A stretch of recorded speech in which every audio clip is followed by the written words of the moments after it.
CMA exam is now what I have to do. Let's start with new topic.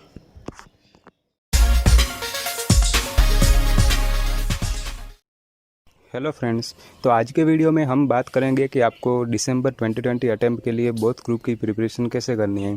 तो सबसे पहले मैं आपको एक स्पेसिफिक क्वेश्चन का आंसर कर दूंगा जो सभी लोगों ने मुझे इंस्टाग्राम पे पूछा था, और दूसरा मैं मेरे तरफ से मैं आपको 2 पॉइंट्स बताऊंगा जो इम्पोर्टेंट होने वाले हैं, और थर्ड नंबर पे मैं आपको कंप्लीट प्रोसेस बताऊंगा कि आपको बोथ ग्रुप की प्रिपरेशन कैसे करनी है।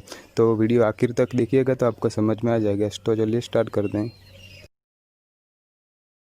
तो हमारा पहला पार्ट था कि स्पेसिफिक क्वेश्चन, तो वो क्वेश्चन था कि क्या मुझे कोई रेफरेंस बुक करनी चाहिए या नहीं।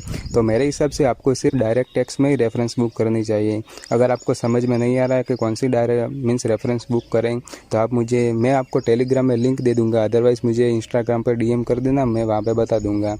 तो बाकी कुछ सब्जेक्ट में आपको रेफरेंस बुक करने की ज़रूरत नहीं है, सिर्फ डायरेक्ट टेक्स्ट। अगर आप बाकी सातों सब्जेक्ट में study material, MTP, RTP and workbook और पिछले 2 टर्म के पेपर देख लेंगे तो वो सफिशिएंट है, आपको कोई रेफरेंस बुक की ज़रूरत नहीं है। तो आई होप कि आपका जो स्पेसिफिक क्वेश्चन था उसका आंसर मिल गया है। तो दूसरे पार्ट में मैं आपको बताऊंगा 2 important points from my side. तो आपको ये दोनों पॉइंट जो है वो अभी के लिए सिर्फ समझना है, उसके बाद उसका यूज़ कैसे करना है वो मैं आपको थर्ड पार्ट में बताऊंगा।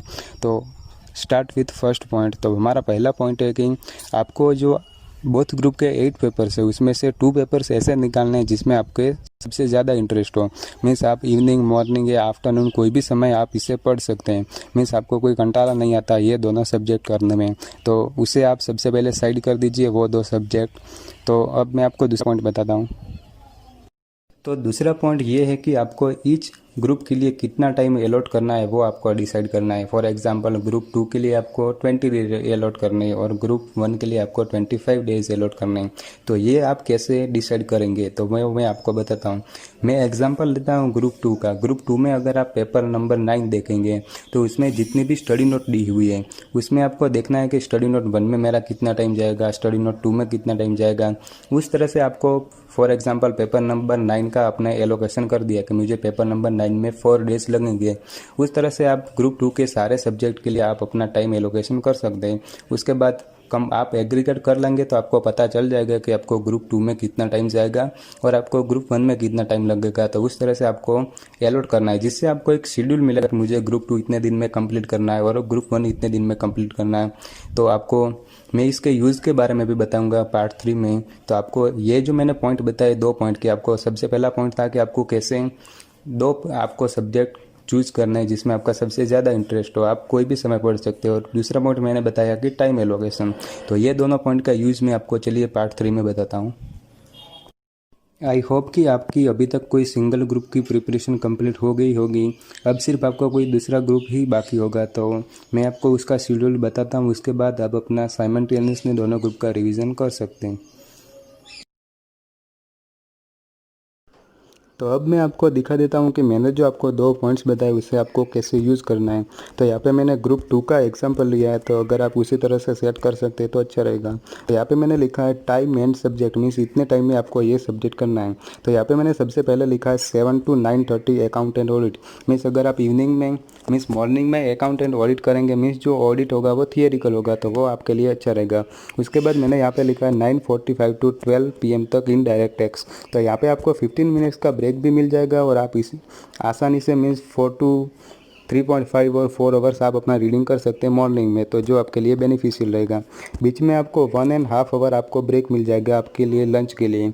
तो उसके बाद 1:30 to 4 आपका जो भी मैंने पॉइंट 1 में फेवरेट सब्जेक्ट बताया था वो आपको करना है। अगर आप आफ्टरनून में कोई और सब्जेक्ट करेंगे जो आपका फेवरेट नहीं होगा तो उसमें आपको अच्छी तरह से आपको नहीं कर सकते। मीन्स अगर आपका कोई फेवरेट सब्जेक्ट नहीं होगा तो मीन्स आपको आफ्टरनून में जो है वो आपको फेवरेट सब्जेक्ट करना है आपका। उसके अलावा मीन्स मॉर्निंग में आप जो भी आपको सब्जेक्ट टफ लगता है वो आप मॉर्निंग में कर सकते हैं। यहाँ पे आपको आफ्टरनून में आपका फेवरेट सब्जेक्ट करना है, जिससे आपको अच्छी तरह से समझ भी आ जाएगा और आपको नींद भी नहीं आएगी।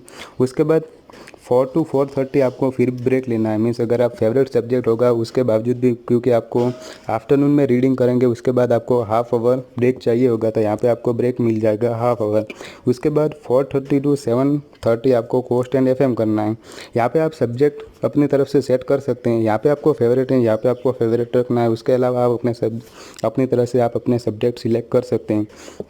यहाँ पे मैंने कोस्ट एंड एफएम लिखा है, वो भी आप कर सकते हैं।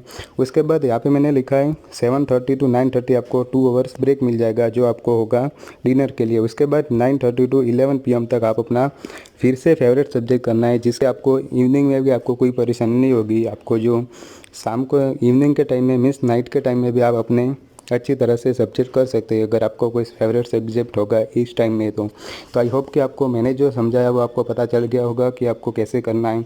अगर आप आफ्टरनून एंड इवनिंग में लास्ट में ये अपने फेवरेट सब्जेक्ट करेंगे तो आपके लिए बेटर रहेगा।